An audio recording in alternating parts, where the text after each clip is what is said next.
The 2025 season for the Chicago Bears was a dream. Everything came together in a perfect storm that propelled the Bears to finish the regular season with an 11-6 record, winning the NFC North for the first time since 2018. Last season, everything that could have gone wrong went wrong. This season, it seemed like everything broke right in the Bears' direction. This Chicago Bears season revitalized the city starving for success from their football team and breathed new life into an organization that was contaminated with losing, all with some help from the man above. So let's go through the story of the 2025 Chicago Bears with all of its ups, downs, and miraculous moments that had Bears fans all over the world losing their minds. It's truly hard to put into words how terrible the 2024 season was for Chicago. But if there's one thing that should have been a positive omen for Chicago, is their Week 18 walk-off win against the Packers to usher in the new year. Since Matt Eberflus was fired after the Thanksgiving debacle against Detroit, the first time the Bears fired a head coach mid-season in its 100-plus year history, the Bears dove straight into the coaching search the day after their final game. Chicago requested interviews with Ben Johnson, Aaron Glenn, Drew Petzing, and Anthony Weaver on January 6th, with more interviews in the following days with notable names like Mike Vrabel, Brian Flores, and Pete Carroll. The Bears casted a wide net and did their due diligence interviewing seemingly every head coaching candidate on the market. But finally, on January 21st, 2025, the Chicago Bears hired the belle of the ball and gave Ben Johnson a reported 5-year, $65 million contract to be the new head coach of the Chicago Bears. Chicago landed one of the league's best offensive minds to pair with their young quarterback and a stable of young skill position players. And the coaching staff that Johnson put together was shaping up to be a formidable one. Dennis Allen as defensive coordinator, Antoine Randall as receivers coach, Al Harris as DB's coach, Dan Rochar leading the offensive line, Eric Bieniemy working with the running backs. It's safe to say that even as early as January, the Chicago Bears were cementing themselves as off-season champs once again. Then 1 month later, Ben Johnson started to establish his identity for his offense. First, the Bears traded a 6th-round pick for guard Jonah Jackson, who was a former Pro Bowler in Detroit during Johnson's first year calling plays. Second, the Bears traded a 4th-round pick for All-Pro guard Joe Thuney. Then, the Bears signed center Drew Dahlman in free agency to solidify the 3 key pieces of their interior offensive line. With an improved offensive line, the Bears headed into the draft with 3 picks in the first 2 rounds. With a 10th overall pick, the Chicago Bears chose Michigan tight end Colston Loveland. With a 39th pick, the Bears made a surprising move by drafting Missouri wide receiver Luther Burden III. Then the Bears traded the 41st pick for 2 later second-rounders and chose Boston College tackle Ozzie Trapillo with the first of those 2 picks. Then the Bears wrapped up the draft by selecting Rutgers running back Kyle Monangai. If this draft told the NFL anything, it's that Ben Johnson was serious about his offense. Heading into OTAs and training camp, it was clear from the beginning that Johnson's offense was going to be a steep learning curve. The offense struggled with a lot of growing pains like pre-snap penalties, slow to get out of the huddle, and even difficulties lining up. The defense was definitely the stronger unit out of the gate, which was something to be expected. Things were up and down for Caleb Williams and the offense throughout training camp, and inconsistency was really the only consistency for that side of the ball. And the NFL was taking note, like when a video of Caleb Williams missing all of his throws during a net drill went viral with people talking about his poor body language and bad footwork. Yet, even with all the ups and downs during training camp, you could start to feel that Ben Johnson was starting to instill his culture into this team. In the Bears' first joint practice against the Dolphins, endless reports came out following those sessions that the Bears were playing extremely physical football. There were multiple fights, hard tackles, Dolphins beat reporters saying that Bears crossed the line, and Dolphins center Aaron Brewer saying that the Bears were fake physical. And this is exactly what Ben wanted. Intensity and accountability were being preached over and over again throughout training camp. Veteran safety Kevin Byard said that this training camp was easily the toughest training camp of his career. Tyreek Stevenson said that he had never seen so much hitting throughout a 3-day training camp. And there was no sugarcoating when it came to Ben's feedback for Caleb, to the point where Caleb later said in the season that the relationship between them was pretty fragile, and Caleb didn't know whether his new coach liked him or not. But there was finally some relief for Bears fans when their starting offense stepped on the field for the first time against the Bills in preseason, where they went on a 93-yard opening drive, capped off by a touchdown pass to Olamide Zaccheaus. However, days before the Bears' Week 1 matchup against the Vikings, there was an article released by Tyler Dunn titled House of Dysfunction, with tons of quotes from anonymous sources who are more than likely just former Bears staffers from the 2024-2025 season. This article dove into the dynamics between Caleb and the former Bears coaching staff, Bears GM Ryan Poles, and included accusations of Caleb having a learning disability and had lines such as, "Unfazed, Williams sashayed away right back to the huddle," and "this glitzy gazelle in the open field." But after all of that and all the offseason noise, it was finally week 1 of the regular season. In a divisional matchup against the Vikings and JJ McCarthy making his first ever start on Monday Night Football at Soldier Field with Jim Cornelison singing the national anthem, the Bears scored a touchdown on their opening drive and Chicago was rocking. With the defense doing their part with a Nashawn Wright pick 6 early in the third quarter going up 17-6, Bears fans were feeling good. But besides that opening drive, the Bears offense sputtered while JJ started to heat up in the fourth. The Vikings went up 27-17 and the Bears managed to score on a Rome Odunze touchdown with 2 seconds before the 2-minute warning.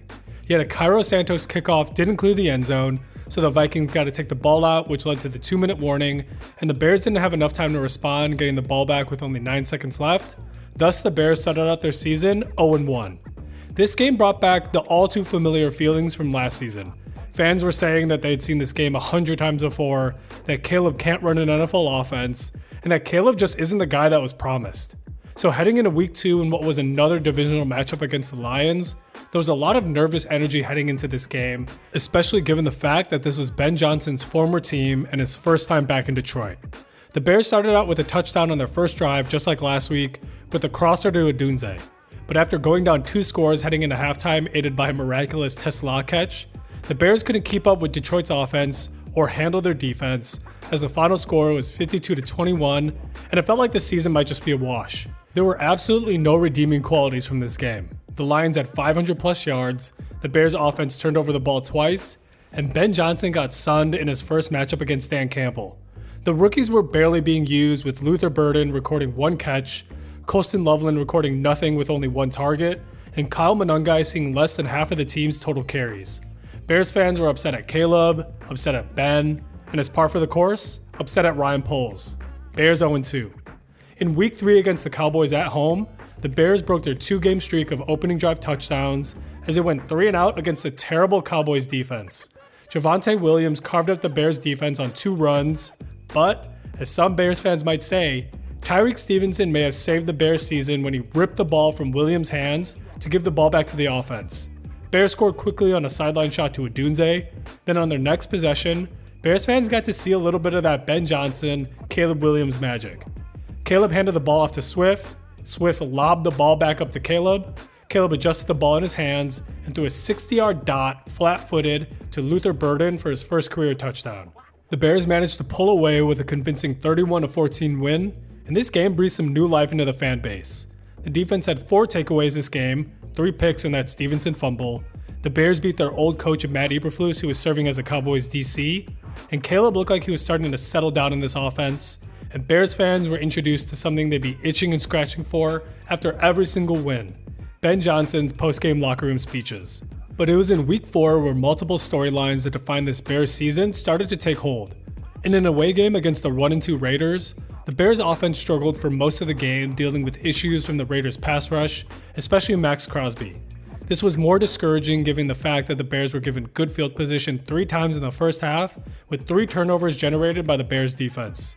Coming out of halftime, the Bears defense kept up the momentum with a Tyreek Stevenson diving interception that the Bears were finally able to capitalize on with a 7-play touchdown drive. But after the Raiders field goal put Vegas up by 5 with 6:45 remaining, Caleb and the Bears offense were able to drive down the field, taking 5 minutes off of the clock and score off of a DeAndre Swift touchdown to go up by 1. After a good return by the Raiders, they really only needed a little over 20 yards to get them into field goal range. So after getting down to the Chicago 36-yard line, Daniel Carlson lined up for the game-winning field goal kick opportunity, the ball was snapped by Jacob Bobenmeyer, and Josh Blackwell shot off the line to block the kick. This capped off the Bears' first fourth-quarter comeback and game-winning drive of the season. Bears 2-2. With the tied record heading into an early bye week, the Bears had some momentum and a chance to cast some demons that were lingering from last season. In a rematch against the Commanders, the Bears were looking to avenge the Hail Mary loss and hopefully gain their first winning record of the season.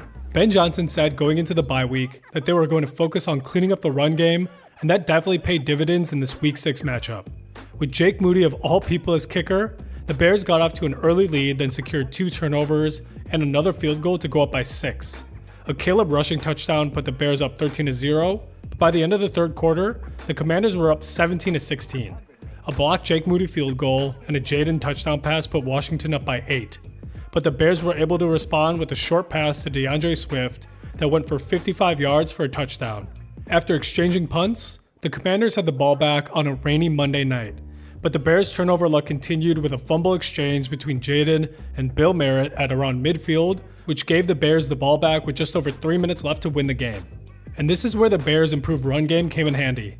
Running at the right side of the line, DeAndre Swift was able to get the Bears down all the way to the 20-yard line, where the game lay in the feet of Jake Moody. Scott Daly the snap, Torrey Taylor the hold, and Jake Moody knocked it through to give the Bears the win in their own version of a miraculous comeback, although not nearly as dramatic. Bears 3-2. Chicago continued their win streak against a Spencer Rattler-led Saints team, where the Bears defense had 3 picks and a fumble. Caleb didn't play well this game, but when both of your backs went for over 6 yards per carry and a touchdown each, things tend to go your way. Bears 4-2. Things took a bit of a downturn on the road against the Ravens in the following week. With Lamar Jackson iffy to play all week but ultimately ruled out, leading to Tyler Huntley being the starting QB, Bears fans were eager for what theoretically should have been an easy dub.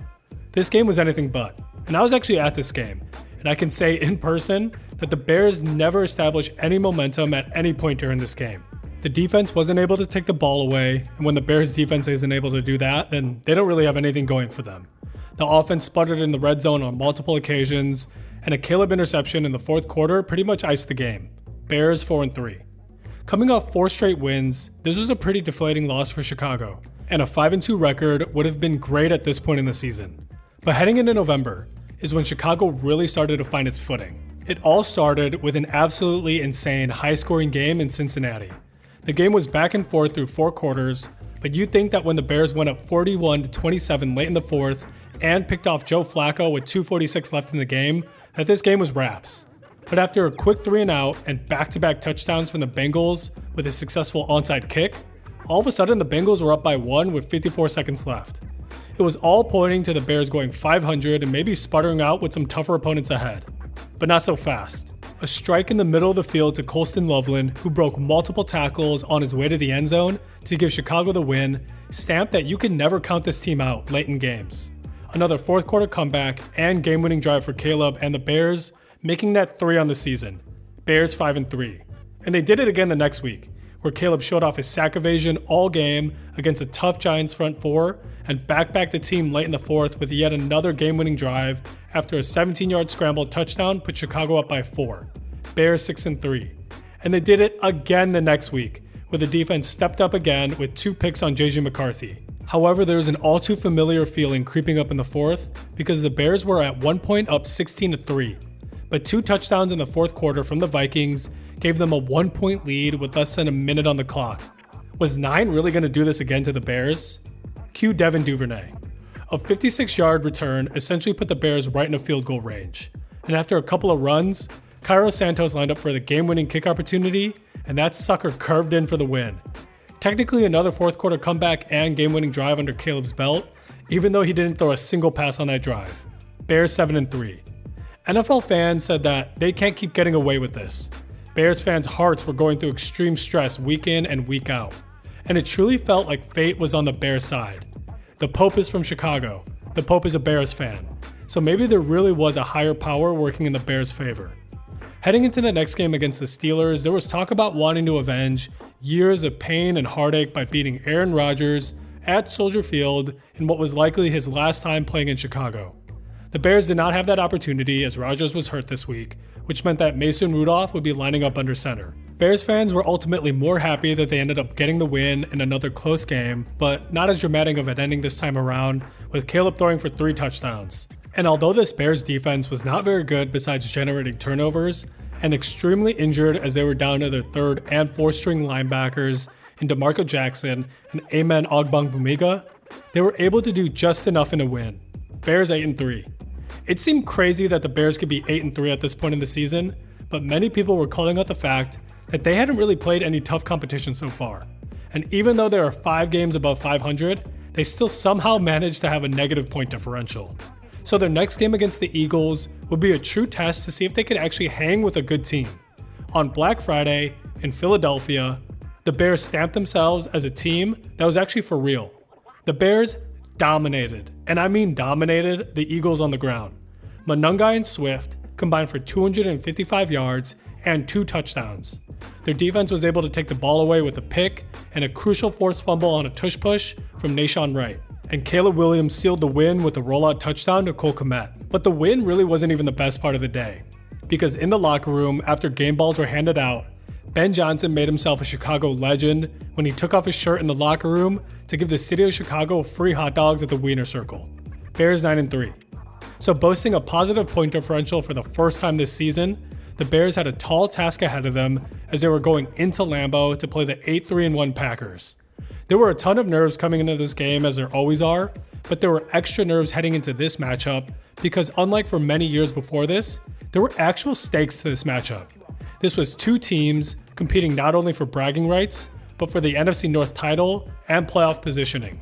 So in a Sunday afternoon matchup at Lambeau Field, it felt like the same old Bears came to play.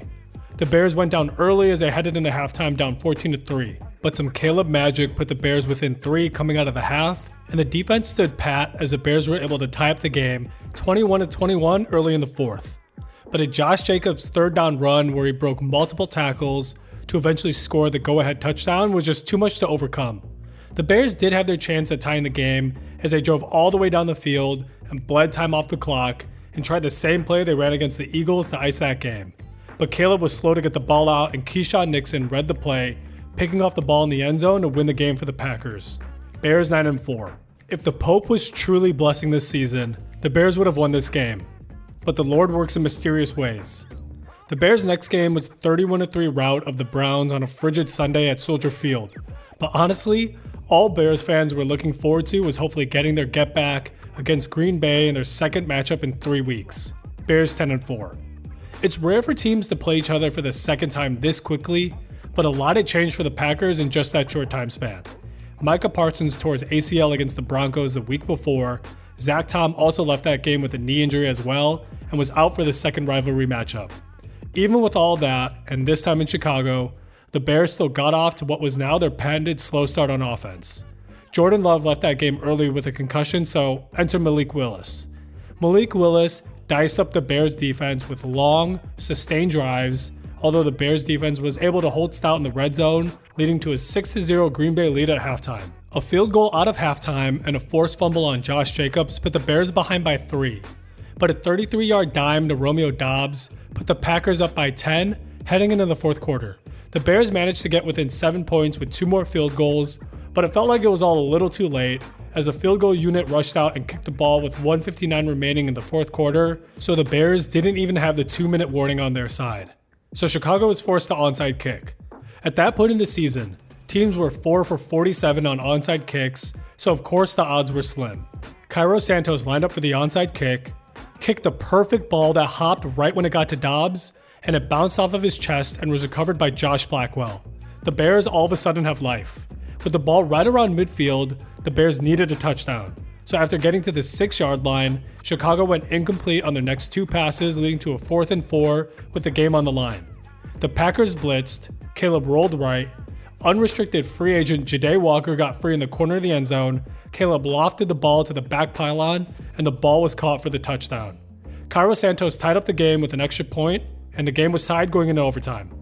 After a fumble on 4th and 1 by the Packers on their first possession in overtime, the Bears got the ball back and went for the kill shot. On 1st down with the ball at around midfield, the Bears ran play action and Caleb sent the ball towards the end zone with DJ Moore in one-on-one coverage against Keyshawn Nixon draped all over him and hauled the ball in for the game-winning score. Bears 11-4. The Bears beat the Packers at Soldier Field for the first time since 2018, and the city went nuts.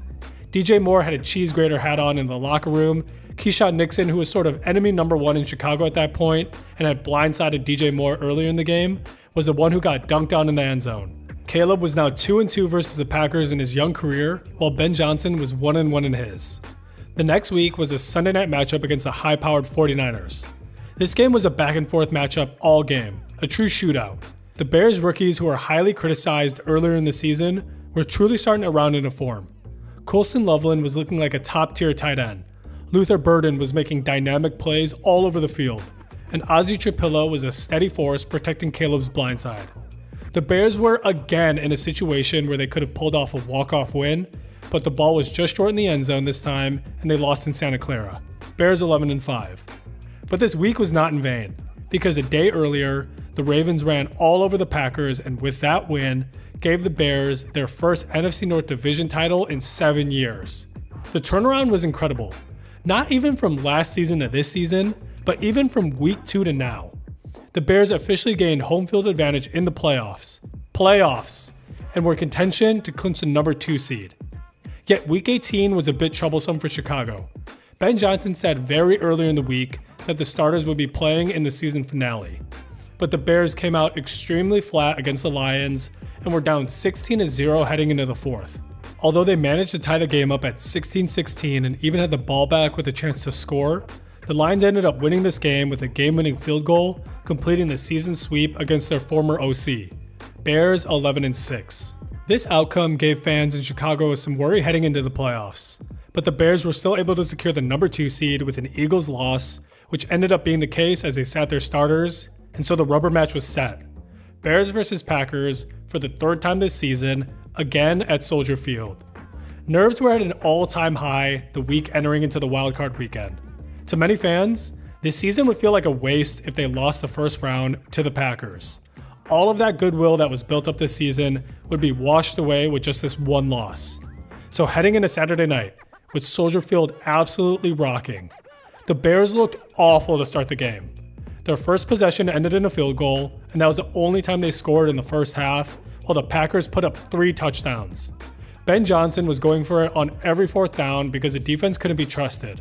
There were fumbles that were there to be recovered, but the Bears just couldn't get their hands on them. This was all just the worst case scenario for the city of Chicago. Not only did a loss seem imminent, but the fear of being little broed by Green Bay once again loomed large. But coming out of the half, the Bears' defense stepped up in a huge way. Dennis Allen started sending more pressure with corner blitzes, which led to 3 Green Bay punts and 0 points in the 3rd quarter. But even with these opportunities to put points on the board, the Bears only managed 1 field goal in the 3rd quarter in their first possession, as their second possession deep in the red zone ended with another interception. And fumbles were still not bouncing Chicago's way, as a screen pass to offensive lineman Darian Kennard ended in a fumble which was kicked and sat perfectly to be scooped up by the Bears, but Gervon Dexter stumbled his way to the ball, which sent the ball in the air and out of bounds. At that point, it truly felt like the game was over. The Bears had so many chances already in the second half to cut down the deficit, but they were just unable to. So that left us with 15 minutes for the Bears to show any signs of life. But I think it was a higher power showing its sign of life to the entire city of Chicago. The Bears put up another 3 points early in the 4th, putting the game at 21-9. And the Bears defense continued to be stout, especially in the run, which is insane because the Bears run defense was consistently towards the bottom of the league the entire season. So the Bears got the ball back after a Green Bay punt and put up their first touchdown in what I'll just call the Colston Loveland drive. 2 20-plus yard receptions and a key block on a DeAndre Swift run finally put the Bears within 1 score. There was life. But all of that life felt like it was sucked out of the stadium after Matthew Golden got into the end zone off of a screen where he bounced off seemingly every single Bears defender for his first career touchdown. 27-16, Green Bay. But the Bears' next drive was cinema, and you can't spell cinema without Iceman. After a false start, which honestly was a good thing because the snap ended up being over Caleb's head, the Bears were backed up to 4th and 8. So with the season on the line, Caleb got the ball, was chased out of the pocket by Isaiah McDuffie, who managed to get a hold of Caleb's legs for a split second, but Caleb uncorked a dime with both feet in the air and placed the ball right over the corner to Roma Dunze, who got cracked but held onto the ball for a first down. The Bears were once subjected to their own 4th and 8 pain. Now the Bears had one of their own to boast. Chicago capped off that drive with a touchdown to Olamide Zaccheaus and a successful 2-point conversion to Colston Loveland to put the score within 3. The Packers' next drive only took 1:27 off of the clock and set up Brandon McManus, who had already missed a field goal and extra point, with a 44-yard field goal. The kick was up, started drifting towards the right, and was no good. The Bears were still alive. After a short pass to Swift to set the Bears up right outside the red zone, Chicago faked a screen pass to Luther Burden, which freed up DJ Moore running towards the end zone wide open. Caleb Williams hit him in stride for the touchdown. With their first lead of the night, the crowd and the entire city of Chicago went berserk. But the game was far from over, and Chicago was conditioned for heartbreaks in times like these, leaving too much time for a certain Packers quarterback. The Bears got Green Bay to 4th and 7, but that was converted. Then they got Green Bay to 3rd and 3, but that was converted. And after a 20-yard pass to Jaden Reed set the Packers up at the 23-yard line, fear was starting to set in. The Packers starting center went down with an injury which caused a 10-second runoff, but the Packers still had 22 seconds to work with. First was a pass to Watson in the end zone that was so close to being completed. Then a false start. Then a QB hit on Jordan Love by Montez Sweat to give the Packers one more shot at the end zone. The ball was snapped, fumbled, and Jordan Love ran around for what felt like eternity, finally stepping up in the pocket and threw the ball towards the end zone. Incomplete. Bears win. This was more than just a win, and really even more than just a playoff win. This was like getting rid of decades of generational trauma for Bears fans. When Ben Johnson and Matt LaFleur met at midfield, Ben Johnson gave LaFleur a drive-by handshake and celebrated with his team, which included him falling over on the field. In Johnson's opening presser, he said that he enjoyed beating Matt LaFleur twice a year, and although an unconventional method, he still made good on that promise. And like I said earlier, the Lord works in mysterious ways. The celebration for the Bears included grating cheese and more cheese grater hats, a locker room speech where Ben Johnson said "fuck the Packers," and Bears fans in living rooms across the country were losing their minds. This was the 7th game-winning drive for the Bears this season, and after this win, it felt like anything else to come out of the season was gravy. The Bears faced off against the Rams in the divisional round on a freezing Sunday night. The game was messy from both teams, and the Bears suffered from drops, being unable to convert on key downs, and missed takeaway opportunities on defense. However, the Bears were the Bears all the way to the end. The Bears had the ball with 1:52 to go in the fourth quarter at the 50-yard line. Getting all the way down into the red zone, it was yet another 4th down opportunity for the Bears with the season on the line. But when the ball was snapped, there was immediate pressure which forced Caleb to scramble backwards and backwards and backwards all the way to the 40-yard line, where he heaved the ball into the end zone to an open Cole Kmet, and the Bears somehow did it once again. In overtime, the Rams had the ball first and punted it to the Bears, who only needed a field goal to win the game. So after getting to midfield with key conversions, the Bears were in a great spot to at least get in a field goal range. But a miscommunication between Caleb and DJ on 2nd down led to an interception where the Rams drove 50 yards to get Harrison Mevis in a kicking range, where he knocked in the 42-yard field goal to win the game and send the Rams to the NFC Championship game. Even though many fans, including myself, felt like this game was playing with house money, the loss still stung. Not only because the Bears lost, but that this magical season was finally over. It sounds weird to put into words how special this season was for the Bears and the entire city of Chicago. Sometimes following sports so closely can feel like a waste of time and energy. But when you encounter a season like this, you realize that's not always the case. This is a kind of season that brings people together and brings an entire city to life. Chicago is a football town through and through, and the world finally got to witness that again this season. For so long, the only thing that Bears fans were able to hang on to were the '85 Bears. And although this season didn't reach those heights, there are unforgettable moments that took place that will help to turn the page for Chicago. It was the perfect streak of events, all coming together at the right time to propel this team forward. Turnovers, game-winning drives, post-game speeches, rookies making an impact, beating the Packers, winning the NFC North, and so much more. There is no guarantee that next season will be the same level of success for Chicago, but there is no denying that things are looking up. I, for one, am incredibly excited for the future, but will always remember this blessed 2025-2026 Chicago Bears season.